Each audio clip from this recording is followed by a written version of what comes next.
దేవుని నామానికి మహిమ కలుగునుగాక. మరి ఆదివారం గత సమయం మనం కొన్ని అంశాలు ధ్యానించుకుందాం. దేవుడిచ్చిన గొప్ప అవకాశాన్ని బట్టి నేను దేవునికి లెక్కలేని స్తుతులు చెల్లించుకుంటా ఉన్నాను. మరి మీ అందరూ కూడా మన అనుదిన జీవితంలో, మన దైనందిక జీవితంలో, మన జీవితంలో జరిగే ప్రతి మేలును బట్టి దేవుని స్తుతించేవారుగా ఉన్నామో లేదా ఒకసారి మనం క్వశ్చన్ చేసుకోవాలి. ఈ దినం చూడక మరి ఎంతోమంది ప్రియులారా లోకంలో వెళ్ళిపోతూ ఉన్నారు. ఎక్కడ చూసినా భయంకరమైన సంఘటనలు కదా. ఎక్కడ చూసినా వార్తల్లో చూసినా ఈరోజు ఇంతమంది చనిపోయారు, అంతమంది చనిపోయారు, అలానా అటు దేశాలకు వెళ్ళారు. చాలా ఘోరంగా ఉన్నాయంట ఉష్ణోగ్రతలు. 54 నుంచి 53 డిగ్రీల వరకు ఉన్నాయంట. వేడిని తట్టుకోలేక జనాలు చనిపోతూ ఉన్నారంట. అయినప్పటికీ మరి దేవుడు కనుదృష్టి మనందరి మీద ఉంది, ఏకరీతిగా ఉంది. మనల్ని కాపాడుతూ ఉన్నాడు. మన అనుదినం మన పనుల నిమిత్తం వెళ్తూ ఉన్నాము, వస్తూ ఉన్నాము. తన రెక్కల చాటున ఆయన మనల్ని భద్రపరుస్తూ ఉన్నాడు. ఇంకను మరింత సమయాన్ని మనకి దేవుడు అనుగ్రహిస్తూ ఉన్నాడు ప్రియులారా. మరి ప్రతి ఒక్కరు కూడా అది ఎరిగి మరి దేవునికి మనం జీవితాన్ని అప్పగించినట్లయితే దేవుడు మిమ్మల్ని ప్రతి ఒక్కరిని, నిన్ను నన్ను ఏకరీతిగా ప్రేమించిన దేవుడు ఆయన చిత్తానుసారంగా మనల్ని వాడుకోవడానికి సిద్ధంగా ఉన్నాడు. మరి ఉదయకాలం దేవుడు మరి మనందరితో మాట్లాడడం ఉద్దేశించి ఉన్నాడు. మరి అందరం కూడా దేవుని కొరకు, దేవుని కృప కొరకు కనిపెట్టగలిగే వారమై ఉన్నామా లేదా అసహనంతో మన జీవితాలని ఇది షార్ట్ డెసిషన్స్ తీసుకొని మన జీవితాన్ని మనం స్పాయిల్ చేసుకునేలాగా ఉన్నామో ఒకసారి ఆత్మ పరిశీలన చేసుకుందాం. దేవుడు అందరినీ ఒకే రీతిగా కృప చూపించి ప్రేమిస్తూ ఉన్నాడు పిల్లరా. మరి కొద్ది మాటలు నేను కీర్తన గ్రంథంలో నుంచి మనందరం కూడా ధ్యానించినట్లయితే 33వ అధ్యాయము 19వ వచనాన్ని మరి మీలో ఎవరైనా ఒకరు చదవడానికి ఇష్టపడండి. కీర్తన గ్రంథము 33:19. యెహోవా దృష్టి ఆయన యందు భయభక్తులు కలవారి మీదను, ఆయన కృప కొరకు కనిపెట్టి వారి మీదను నిలుచుచున్నది. అవును ప్రియులారా, దేవుని దృష్టి మరి మనందరి మీద కూడా ఆయన కనపరుస్తూ ఉన్నాడంట. ఆయన యందు భయభక్తులు కలిగిన, మరి ఎవరు భయభక్తులు కలిగిన వారు? ఆయన యందు భయభక్తులు కలిగిన వారి వల్లే మనం ఉన్నామా? దేవుడు చూస్తున్నాడన్న భయం, మనం చేసే ప్రతి పనిలో దేవుడు చూస్తున్నాడు. మనిషిని చూసి నువ్వు భయపడుతున్నావా? దేవుడు చూస్తున్నాడు అనే భయం నీ హృదయంలో ఉందా? ఒకసారి మనం ఆత్మ పరిశీలన చేసుకున్నాము. మరి దేవుడు కీర్తనల గ్రంథాన్ని, తన యొక్క వాగ్దానాలని ఈ గ్రంథం ద్వారా మనకు తెలియపరుస్తున్నాడు. అందులో రాసిన ప్రతి కీర్తన కూడా ఎంతో మన హృదయాలని ఎంతో తాకేలాగా ఉంటుంది ప్రియులారా. కీర్తన గ్రంథం ధ్యానించినప్పుడు నేను ఎంతో పాడుతూ ఉంటాను. దేవుడు మరి ఆయన మాటలు, ఆయన వాగ్దానాలు చాలా ఆధ్యాత్మిక సంపద కదా. కీర్తనలు మనం ధ్యానించినప్పుడు మనం నేర్చుకునేవి చాలా ఉంటాయి అన్నమాట. మీరు ప్రతిరోజు కూడా లేచిన వెంటనే కీర్తనల నుంచి ఒక అధ్యాయాన్ని మీరు ధ్యానించినట్లయితే మీరు ఇంకా ఆత్మలో బలమైన సంపద కలిగి ఉంటారు. ఈ లోక సంపద కాదు ప్రియులారా, ఆత్మీయ సంపద అనేది మనకి చాలా అవసరం. ఈ లోక జ్ఞానం, ఈ లోకంలో ఉన్న ఆస్తులు, అంతస్తులు, డబ్బు ఏది కాదు. ఆత్మీయ సంపద అనేది మనకి చాలా అవసరం. ఎందుకంటే మనం ఎప్పటికైనా సీఎంను చేరాలనే ఆశతో నివసిస్తూ ఉన్నాము, నిరీక్షణ కలవారమై ఉన్నాము, దేవునితో మనం కలిసి జీవించవలసిన వారమై ఉన్నాము. మనం ఈ లోక సంపదని ఏది కూడా కోరుకొనకుండా మనం దేవుని సంపద, అది ఆత్మీయ సంపద ఎలా మనం పెంపొందించుకోవాలి అన్న ఉద్దేశంతో మనం రోజు కూడా మనం లేచింది మొదలు, దేవునికి మొరపెట్టింది మొదలు, మనం బైబిల్ గ్రంథాన్ని ధ్యానించుకొని ఆ విధంగా నిరీక్షణ కలవారమే జీవించాలని చెప్పి ఇక్కడ దేవుడు మనకు తెలియచేస్తూ ఉన్నాడు అన్నమాట. అయితే దేవుడు ఇక్కడ చెప్తా ఉన్నాడు, ఆయన దృష్టి ఆయన మీద భయభక్తులు కలవారి మీద ఉంటుందని చెప్పి ఆయన తెలియజేస్తూ ఉన్నారు. మరి ఆయన యందు భయభక్తులు కలవారు అంటే ఎవరు? దేవుని యందు భయభక్తులు కలవారు అంటే ఎవరు? మీకు నేను లాస్ట్ వీక్ అంతకుముందు కూడా నేను చెప్పానన్నమాట కొన్ని అంశాలు. దేవుని యందు భయం అనేది మన జీవితంలో ఎలా ఉంటుంది, మరి ఆయన చూస్తున్నాడు ప్రతి విషయాన్ని, నువ్వు చేసే ప్రతి సంగతిని కూడా ఆయన చూసే దేవుడు అనమాట. ఆయనకి మరుగై ఉన్నది ఆయనకి ఏది కూడా లేదు ప్రియులారా. ఒక సీసీ కెమెరాలో ఒకవైపు కనపడవచ్చు, ఒకవైపు కనపడకపోవచ్చు కదా. కానీ దేవుడు మరి లోకాన్ని సృష్టించాడు, శూన్యంలో భూమిని వేలాడదీస్తున్న గొప్ప దేవుడు అనమాట. మరి అటువంటి దేవుడు నిన్ను నన్ను కలగచేసి తన పోలిక చప్పున మరి మనల్ని అరచేతిలో చిక్కుకున్న దేవుడు. మనం చేసే ప్రతి పని కూడా ఆయన అబ్జర్వ్ చేస్తూ ఉంటాడు. మరి దేవుని భయం, మనం చేసే ప్రతి పనిలో దేవుని ముందర పెట్టుకొని వెళ్తున్నామా, ఆయనకి భయభక్తులు కలవారమే ఉన్నామా, లేదా దేవుడు లేరు ఏమీ లేదు లెక్క నువ్వు ఎప్పుడు చెప్తా ఉంటాము అన్నట్లు అలాగే కొట్టుకుపోతూ ఉన్నామో ఒకసారి మనందరం కూడా పరిశీలించుకుందాము. దేవుణ్ణి అంగీకరించిన వారి జీవితంలో దేవుడు అనేకమైన మేలులు చేస్తాడంట ప్రియులారా. నిజమే, మరి ఆయన అంగీకరించినప్పుడు ఆయన అనేకమైన మేలులు చేసే దేవుడు. మరి నాకెందుకు చేయట్లేదు అని లోకంలో అనేక మంది అంటూ ఉంటారు కదా. మరి నువ్వు నిజాన్ని గ్రహించి నిజమైన దేవుణ్ణి తెలుసుకొని మరి నిజంగా నువ్వు ఆయన యందు భయభక్తులు కలిగి ఉన్నావా ఒకసారి ఆత్మ పరిశీలన చేసుకో. అప్పుడు నువ్వు నిజంగా దేవుని భయభక్తులు కలిగి దేవుని వాక్యానుసారంగా మనం జీవించినప్పుడు ఖచ్చితంగా కార్యం చేసే దేవుడు అని చెప్పి లేఖనాలు మనకు సెలవిస్తూ ఉందన్నమాట. మనం కష్టం వచ్చినప్పుడు మనం ఎవరి వైపు చూస్తూ ఉంటాము లోకంలో. నిన్న పాస్టర్ గారు కొన్ని మాటలు చెప్పారన్నమాట నాకు. మనం కష్టం వచ్చినప్పుడు మనకి పక్కింటి వాళ్ళతో అవసరం ఉన్నప్పుడు ఎన్నిసార్లైనా వెళ్తూ ఉంటాం కదా. పక్కన వాళ్ళు పడుకున్నారనుకోండి, మళ్ళీ కొద్దిసేపు అయినాక మళ్ళీ మనం వెళ్తాం. వాళ్ళతో అవసరం కాబట్టి మనం వెళ్తూ ఉంటాం. అదే దేవుని విషయానికి వస్తే ఒక్కసారి ప్రార్థించాం కదా, ఆయనకి చెప్పాం కదా, ఆయన దేవుడు కదా, చేయాలి అన్నట్లు మన ఆలోచన విధానం ఉంటుందన్నమాట. అది కరెక్ట్ కాదు ప్రియులారా. మనం ఏదైతే మనం ప్రార్థిస్తూ ఉన్నామో ఆ విషయం మీద మనం పొందుకునే వరకు కూడా మనం ప్రార్థించాలని చెప్పి నిన్న పాస్టర్ గారు కొన్ని లేఖనాల ద్వారా మాట్లాడారనమాట. మనం కావలసింది ఏదైనా అవసరమైతే ఈ లోకంలో ఉన్న వారి దగ్గరికి వెళ్ళి అడుగుతూ ఉంటాము. నాకు అది కావాలండి, కొంచెం సహాయం చేయండి, ఇది కావాలండి, నాకు కొంచెం సహాయం చేయండి అని లోకంలో ఉన్నాం కాబట్టి లోకంలో మనం అడుగుతూ ఉంటాము. అదే మనం దేవుని వైపు తిరిగి మనం కష్టం వచ్చినప్పుడు ఖచ్చితంగా మొరపెట్టినప్పుడు ఆయన మనకు సహాయం చేస్తారనమాట.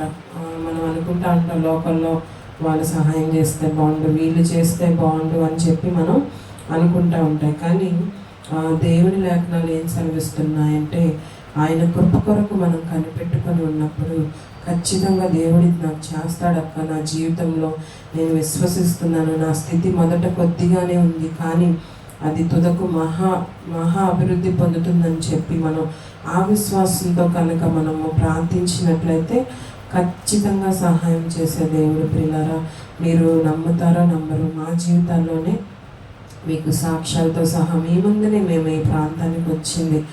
ఏమీ లేని స్థితిలో దేవుడు మమ్మల్ని మరి ఈ ప్రాంతంలో నిలబెట్టాడు. మరి ఈ రీతిగా మరి మీ అందరి మధ్యలో మమ్మల్ని వాడుకుంటూ ఉన్నాడు. అలాగే మా ఉద్యోగాల్లో మేము చేసే ప్రతి పనిలో కూడా ఆయన కృప అనేది మాకు తోడై ఉందన్నమాట.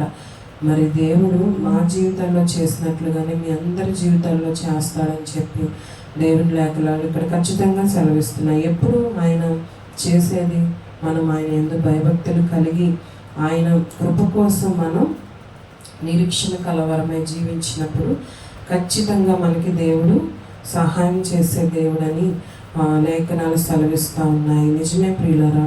మరి బైబిల్లో చూసినట్లయితే ఎన్నో కదా ఎగ్జాంపుల్స్.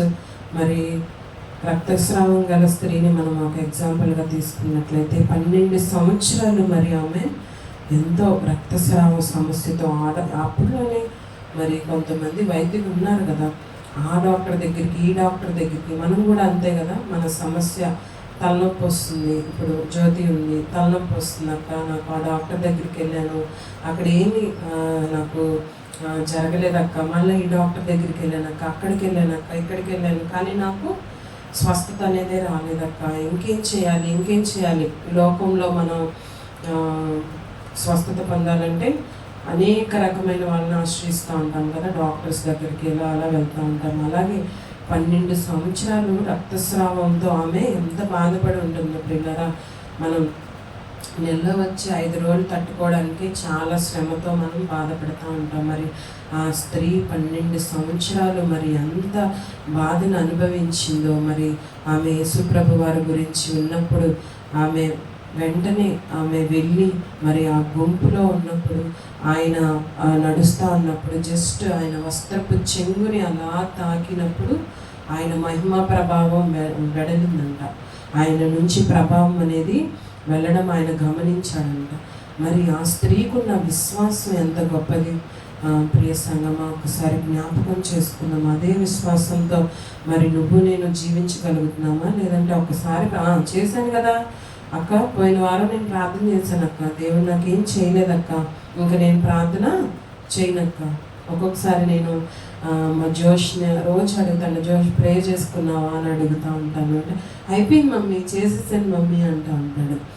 అయినా కూడా మళ్ళీ కుటుంబంగా మేము వచ్చినప్పుడు మళ్ళీ ప్రార్థన అందరం కలిసి చేసుకుంటాం అన్నమాట. ఏదో దేవుని ఇప్పుడు మనకున్న సాంగత్యం దేవునితో ఎంత దగ్గరగా ఉండాలి అంటే మరి ఆయన మన కలగజేసిన తండ్రి, మరి ఆ తండ్రికి బిడ్డకి ఉన్న సంబంధం ఎంత లోతులో ఉండాలి ప్రియులారా. ఆయన కార్యం చేసే వరకు, పొందుకునే వరకు కూడా మనం ప్రార్థించే వారమై ఉండాలి తప్ప మనం విసిగిపోయి దేవుడు చేయట్లేదండి, నాకు ఏది లేదండి, నేను ఈ లోకంలో ఎవరినన్నా ఆశ్రయిస్తాను అన్న ఉద్దేశాలతో మనం ఉంటున్నామేమో. ఒకసారి మనం ఆత్మ పరిశీలన చేసుకుందాం. ఆమె అలాగా దేవుని చేత, ఆ రక్తస్రావం గల స్త్రీ దేవుని ఆదరణ చేత మరి స్వస్థత పొంది సమాధానాన్ని పొందుకొని మరి ఆమె తిరిగి వెళ్ళిందనమాట. అలా ఆ స్త్రీ 12 సంవత్సరాలు రక్తస్రావం గల స్త్రీకి ఉన్న విశ్వాసం నీకు నాకు ఉందా లేదా ప్రియులారా? మన సంఘంలో మరి అందరికీ ఉందా లేదా ఒకసారి ఆత్మ పరిశీలన చేసుకుందాం. దేవుడు కార్యం చేస్తేనే ఇమీడియట్గా నాకు చేసేయాలక్క, వెంటనే చేస్తేనే మంచి దేవుడు, లేకపోతే చెడ్డ దేవుడు. చెప్పండి. అద్భుతకరుడు, ఆశ్చర్యకరుడు, మరణాన్ని గెలిచి తిరిగి లేచి జయాన్ని ఇచ్చిన దేవుడు, పునరుద్ధానుడై ఉన్న దేవుడు, అంత సాక్షిగా మనకు నిలబడిన దేవుడు, ఎన్నో కార్యాలు చేశాడు కదా బైబిల్ గ్రంథంలో.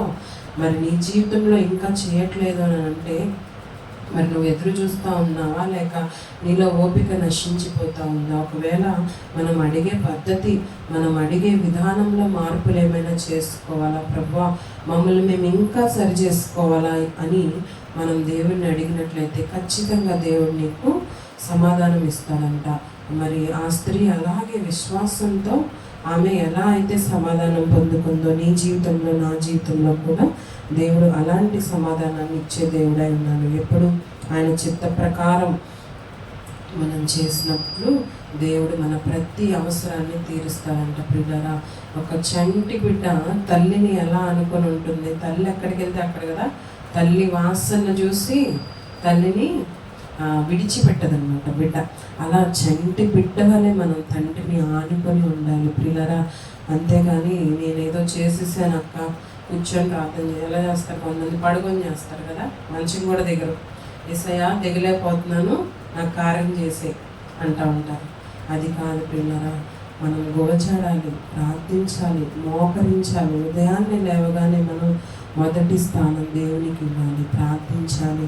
మనం ప్రార్థన ద్వారా మనం దేవునితో మాట్లాడినప్పుడు ఖచ్చితంగా ఆయన ఆలకిస్తాడు. ప్రతి హృదయాన్ని ఆయన ఎరుగుతాడు పిల్లరా. అందులో మనం దేవుని ఎరిగిన బిడ్డలం. ఆయన ఇంకా మన పక్షాన వ్యాజ్యం వేసే దేవుడు అనమాట. ఇంకా చాలామంది దేవుని తెలుసుకునే బిడ్డలు ఉన్నారు కదా. మరి వారందరి నిమిత్తం కూడా మనం ప్రార్థించే వారమై ఉండాలి. ఖచ్చితంగా దేవుని మనం అడిగినప్పుడు ఖచ్చితంగా కార్యం చేసే దేవుడు అని చెప్పి లేఖనాలు మనకు సెలవిస్తూ ఉన్నాయి. మనం చేసే ప్రతి పనిలో మనం దేవుని ముందర పెట్టుకొని వెళ్ళాలి. ఆయన చిత్త ప్రకారం మనం చేయాలని చెప్పి లేఖనాలు సెలవిస్తూ ఉన్నాయి. అయితే మనం చేయాల్సిన పని ఏంటంటే తొందరపడిపోకూడదు, కంగారు పడిపోకూడదు. ఇది జరగలేదు ఏంటయ్యా, నేను ఇది అనుకున్నా కదా ఎస్టిమేషన్, ఇదేంటయ్యా తలక్రిందులు అయిపోయింది, నేను ఇది చేయాలనుకున్నాను, ఇది చేస్తామని ఖచ్చితంగా నేను అనుకున్నాను, నువ్వు ఎందుకు చేయలేదు? కొంతమందికి కదా ఇన్స్టెంట్గా కార్యాలు జరిగిపోవాలి పిల్లరా. ఎలా అంటే అప్పటికప్పుడే అయ్యా నేను నిన్ను అడిగేశాను కదా, నాకు ఎందుకని ఇంకా ఇవ్వలేదు, అని మనము తొందరపడిపోతూ ఉంటాయంట, కంగారు పడిపోతూ ఉంటాం. అలాంటి కంగారు తొందరపాటు అనేది దేవునితో మనం దేవుని విషయంలో మనం తగ్గించుకోవాలి. ఒకవేళ దేవుడు నీకు ఖచ్చితంగా చేయాలి అంటే ఖచ్చితంగా కార్యం చేస్తాడు. ఒకవేళ ఆలస్యమైనా కూడా అద్భుతాలు చేసే దేవుడు అని చెప్పి లేఖనాలు సెలవిస్తూ ఉన్నాయి. ప్రియులారా, మనం తొందరపడకూడదు, కంగారు పడకూడదు అనమాట. దేవుని కార్యాలకే మనందరం కూడా కనిపెట్టుకొని ఉండాలని చెప్పి దేవుని లేఖనాలు సెలవిస్తూ ఉన్నాయి. అయితే కొంతమంది ఏంటంటే లోకస్తులను చూసి లోకాశలను చూసి లోకాన్ని చూసినప్పుడు మనకి నిరుత్సాహం అనేది కలుగుతూ ఉంటుంది కదా. ఏంటక్క వాళ్ళు ఇలా ఉన్నారు, వీళ్ళు ఇలా ఉన్నారు, వాళ్ళ జీవితాల్లో కార్యాలు జరిగిపోతూ ఉన్నాయి, ఇంకా నా జీవితంలో జాబ్ రాలేదు, నాకు ఉద్యోగం రాలేదు, నాకు ఇల్లు లేదు, కారు లేదు, బంగ్లా లేదు, అబ్బా ఎన్ని టెన్షన్స్ మనిషి జీవితంలో కదా. ఈ తాత్కాలికమైన ఈ లోకంలో మనం ఏదో పొందుకోలేదని చెప్పి నిరుత్సాహపడిపోతూ ఉంటాం. నిన్న మా బాబు నన్ను ఒక ప్రశ్న అడుగుతున్నాడు, మమ్మీ పేదవారిగా మనం ఎందుకున్నాము అని అడుగుతూ ఉన్నాడు. అయితే మనం పేదవారిగా పుట్టడం ఎంతో ధన్యత ప్రియులారా.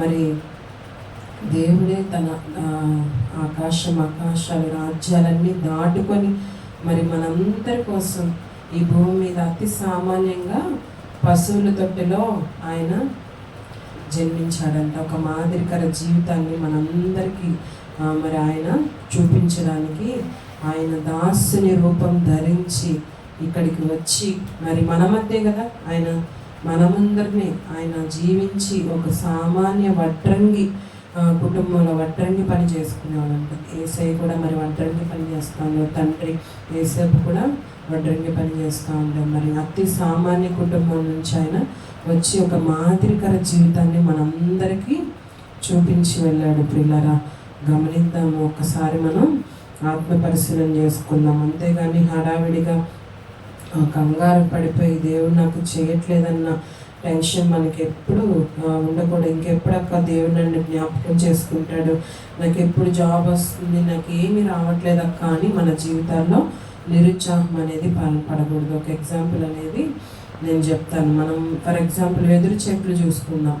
వెదురు చెట్లు చూసుకున్నట్లయితే 4 సంవత్సరాలు అవి కంటిన్యూస్గా ఆ మొక్కల్లానే ఉంటాయంట. ఎంత నీరు తాగుతాయో, ఎంత చేసినప్పటికీ, ఎంత సేద్యం చేసి, ఎన్ని మందులు వేసి, ఎన్ని నీళ్లు పెట్టినప్పటికీ కూడా వెదురు చెట్లు 4 సంవత్సరాలైనా కూడా 4 అంగుళాలు కూడా పెరగవంట, ఇంకా అంతే ఉంటాయంట. కానీ ఎప్పుడైతే అది ప్రతి రైతుకి తెలుసు. మరి ఆ రైతు ఎంత ఓర్పుగా ఉంటారో వెదురు చెట్లు వేసిన రైతు. అయితే 4 సంవత్సరాలు దాటిన తర్వాత ఆ వెదురు చెట్లు అనేవి చాలా 80 అంగుళాల వరకు పెరిగిపోతూ ఉంటాయంట. మరి ఆ వెదురు చెట్లు చూసినప్పుడు అవి 4 అంగుళాలే, 4 సంవత్సరాలైనా కూడా మరి అవి ఎదుగుదల అనేవి ఉండవు.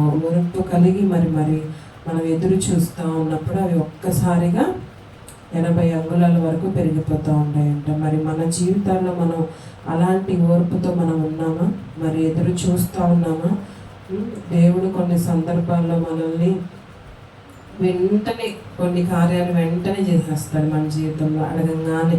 ఎందుకంటే అది ఆయన ప్రణాళికలో ఉంది కాబట్టి మరి మనం ఏమి తలంచామో అది దేవుడు వెంటనే చేసేస్తాడు. కొన్నిసార్లు ఆలస్యం అవుతూ ఉంటాయి కదా, ఆయన చేసే కార్యాలు కొన్నిసార్లు ఆలస్యం అవుతూ ఉంటాయి. ఎందుకంటే ఆలస్యమైనప్పుడు దేవుడు మనల్ని పరీక్షిస్తూ ఉంటాడంట. పిల్లరా, మన ఓర్పు, మన సహనాన్ని, మన విశ్వాస జీవితాన్ని, మనం ఆయన మీద ఆనుకున్న స్వభావాన్ని, మన ప్రతి కదలిక ఆయన పరీక్షిస్తూ ఉంటాడు. మనం నిలకడగా ఉన్నామా, ఓర్పు కలిగి జీవిస్తూ ఉన్నామా లేదా అని చెప్పి ఆయన మనల్ని పరీక్షిస్తూ ఉంటాడు. మరి ఆ పరీక్షలో మనం నెగ్గినట్లయితే మనకి దేవుడు ఆశీర్వాదం అనేది చాలా.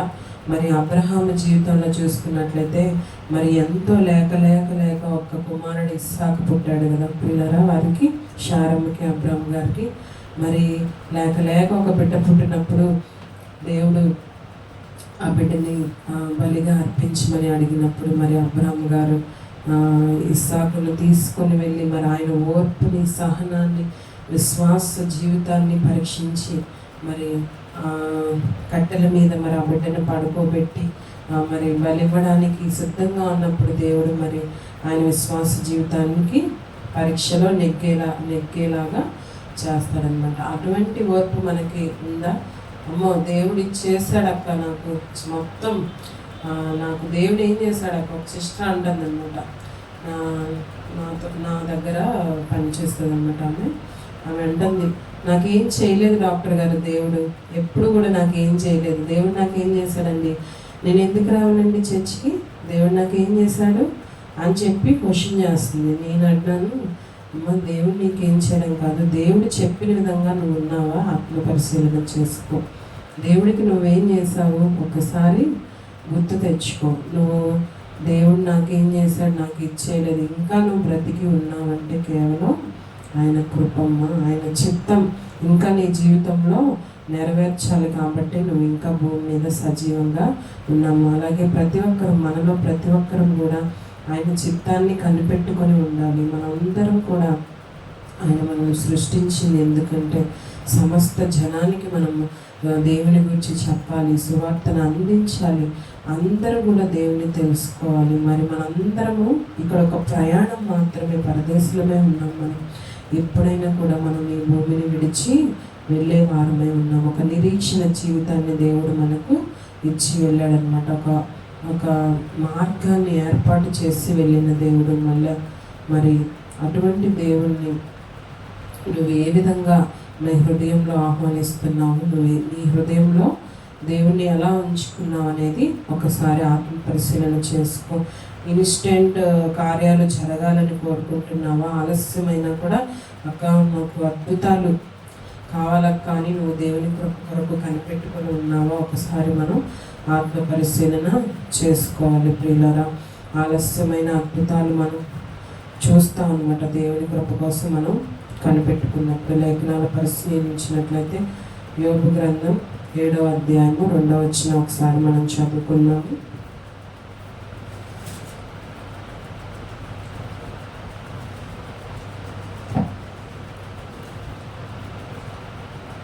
యోబు గ్రంథం 7వ అధ్యాయము 2వ వచనం.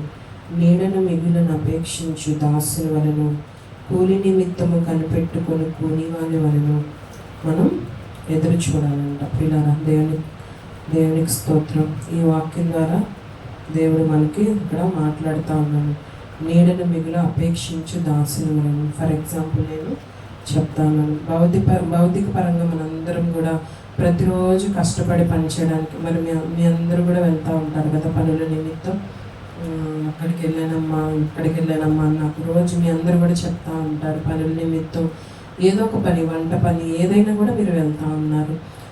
అయితే మనం గల్ఫ్ దేశాల్లో చూసుకున్నప్పుడు భౌతిక పరంగా వాళ్ళు బయట పని చేయాల్సి వచ్చినప్పుడు వాళ్ళు ఏం చేస్తారంటే, ఇప్పుడు అసలుకే వేసవి తాపం కదా, ఇప్పుడని కాదు, గల్ఫ్ దేశాల్లో ఎప్పుడు కూడా వేడిగానే ఉంటుందంట.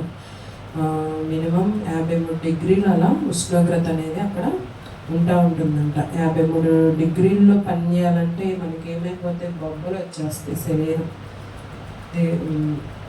ఎలా అంటే మనం అంత ఎండలో పనిచేసినప్పుడు షాక్ కూడా గురవుతాం. హైపోవాల్మిక్ షాక్లో మనం గురయ్యి డీహైడ్రేట్ అయిపోయి చాలా ఇబ్బందులు అనేవి వస్తూ ఉంటాయి. మరి మనం భౌతిక పరంగా పనిచేస్తూ ఉంటాం కదా, పొలాల్లో అలా పనిచేస్తూ ఉంటాం. అప్పుడు మనం ఒక 10 నిమిషాలు పని చేయగానే చెట్లు నీడను కోరుకుంటూ ఉంటాం. ఎందుకు? ఆ వేడి అనేది మనం భరించలేం కాబట్టి కొంచెం ఉపశమనం కోసం అలా చెట్ల కిందకి వెళ్ళి మనం సేద తీర్చుకుంటూ ఉంటాం కదా పిల్లలు. అయితే దుబాయ్లో కూడా అంతే అంట. 53 డిగ్రీలు అలా ఉన్నప్పుడు వాళ్ళు ఎండలో పనిచేసే వాళ్ళు ఏం చేస్తారంటే ఉదయం 4 గంటలకే వాళ్ళ పనిని ప్రారంభిస్తారంట. ఎందుకు? వాళ్ళ పని ప్రారంభించినట్లయితే 11 గంటల వరకు వాళ్ళు చేసుకొని మళ్ళీ సాయంత్రం 4 గంటలకు అలా వాళ్ళు కొంచెం నీడను కోరుకోవడానికి వాళ్ళు ఆ పనిని చేస్తూ ఉంటారంట. వాళ్ళు ఎందుకంటే ఆ వేడి తాపాన్ని తట్టుకోలేక వాళ్ళు నీడను ఆశ్రయిస్తున్నారు కాబట్టి వాళ్ళు పనిచేసేటప్పుడు ఆ వేడిని తట్టుకోలేక వాళ్ళ స్కెడ్యూల్ అనేది ఉదయం 4 గంటలు నుంచి 11 గంటలకు లేదా సాయంత్రం 4 గంటల నుంచి అలా మొదలు పెడతా ఉంటారంట. ఇక్కడ లేఖనాల్లో యోగ గ్రంథం ధ్యానించుకున్నాం కదా, నీడను మిగుల అపేక్షించు దాసుని వలను. అలాగే మనం నీడ కోసం ఎలా అయితే కనిపెడుతున్నామో అలాగా మనం ఆయన కృప కొరకు మనం అలా కనిపెట్టుకుంటూ ఉండాలంట. మరి ఆయన మన జీవితంలో మేలు చేసే వరకు మరి మనం కనిపెట్టుకుంటూ ఉండాలి. అలాగే ఇక్కడ 2వ లైన్లో మనకి యోబు గ్రంథంలో తెలియపరుస్తూ ఉన్నారు కదా, పని చేసిన తర్వాత మనందరం కూడా కూలి కోసం ఎదురు చూస్తూ ఉంటాం కదా పిల్లరా. ఇప్పుడు ఉద్యోగస్తులు ఉన్నాం, మేమందరం కూడా మరి కాంట్రాక్ట్ ఎంప్లాయీస్కి వర్క్ చేస్తూ ఉన్నాం. మరి మేము నెలంతా వర్క్ చేసి వాళ్ళు డబ్బులు వేసే వరకు ఎదురు చూస్తూ ఉంటాం, జీతం ఎప్పుడు పడుతుంది పద్దాక బ్యాలెన్స్ ఇచ్చేస్తూ ఉంటారు మా కొలీగ్స్. మనం జీతం కోసం ఎదురు చూస్తూ ఉంటాం కదా. అలాగే ఒకవేళ జీతాలు లేకపోతే ధర్నాలు కూడా చేసేస్తూ ఉంటాం. అలాగా మనము ఎలా అయితే పనివాడు జీతం కోసం ఎదురు చూస్తూ ఉంటాడు, పని చేసిన తర్వాత కూలి కోసం ఎదురు చూస్తూ ఉంటారో, పనికి తగిన ప్రతిఫలం కోసం మనందరం కూడా ఎదురు చూస్తూ ఉంటాం కదా.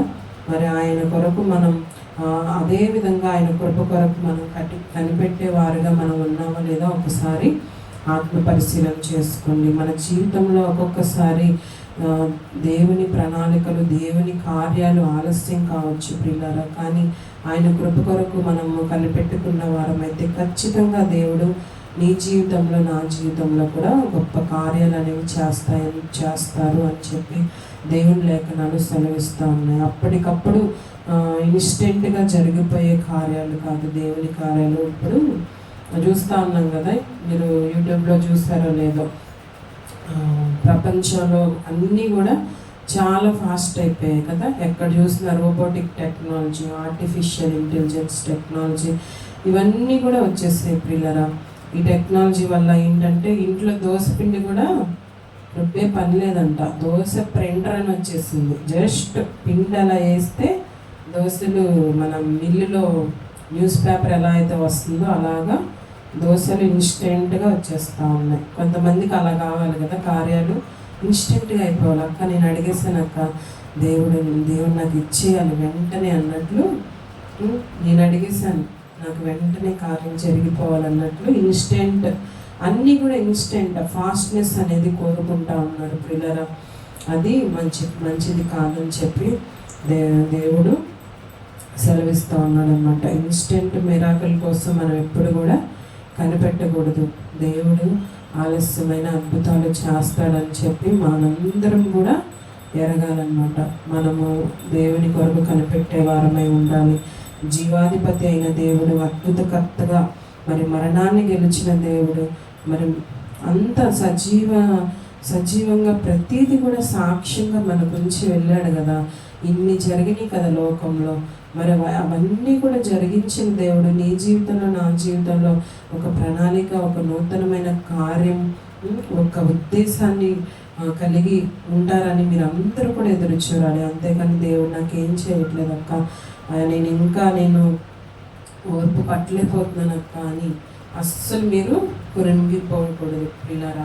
దేవుని కృప కొరకు మనందరూ కూడా కనిపెట్టేవారుగా ఉండాలన్నమాట. యెహోవా దృష్టి ఆయన యందు భయభక్తులు గల వారి మీద, ఆయన కృప కొరకు కనిపెట్టే వారి మీద నిలిచి ఉంటుందని చెప్పి లేఖనాలు సెలవిస్తూ ఉన్నాయి. మనం చూసే ప్రతి చూపు, ప్రతి మాట, నడిచే నడక, మనం ఎలా ప్రవర్తిస్తున్నాము, ఒంటరిగా ఉన్నప్పుడు మన బిహేవియర్ ఎలా ఉంది, మరి దేవునితో మనకున్న సత్సంబంధం ఆత్మీయ జీవితాన్ని కట్టుకునేలాగుందా, లేదా మన దినదినము ఇంకా పాడైపోయే జీవితాలనే కోరుకుంటున్నాము. ఒకసారి మనందరం కూడా ఆత్మ పరిశీలన చేసుకుందాము.